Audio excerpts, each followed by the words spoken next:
గోదావరి వరద ప్రవాహంతో నిజామాబాద్ జిల్లాలోని శ్రీరామ్ సాగర్ ప్రాజెక్టుకు జలకళ సంతరించుకుంది.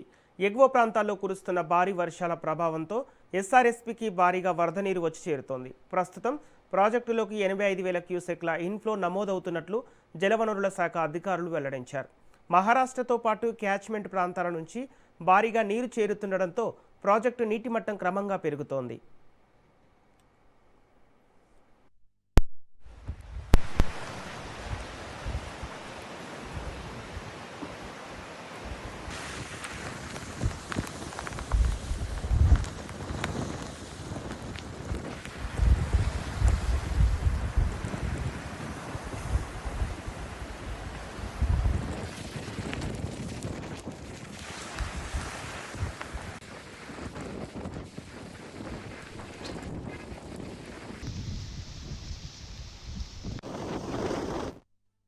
ఎస్ఆర్ఎస్పీ పూర్తి స్థాయి నీటి మట్టం 1091 అడుగులు కాగా ప్రస్తుత నీటి మట్టం 1074.70 అడుగులకు చేరింది. 80 టీఎంసీల పూర్తి నీటి నిల్వ సామర్థ్యం ఉన్న ప్రాజెక్టులో ప్రస్తుతం 31 టీఎంసీల నీరు నిల్వ ఉంది.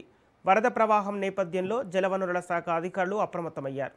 ప్రాజెక్టు నీటి మట్టాన్ని ఎప్పటికప్పుడు పర్యవేక్షిస్తూ దిగువ ప్రాంతాల ప్రజలను అప్రమత్తం చేస్తున్నారు. నదీ పరివాహక ప్రాంత ప్రజలు, మత్స్యకారులు జాగ్రత్తలు పాటించాలని సూచించారు. ఎస్ఆర్ఎస్పీకి భారీగా నీరు చేరుతుండటంతో ఆయకట్టు రైతుల్లో ఆశలు చిగురిస్తున్నాయి.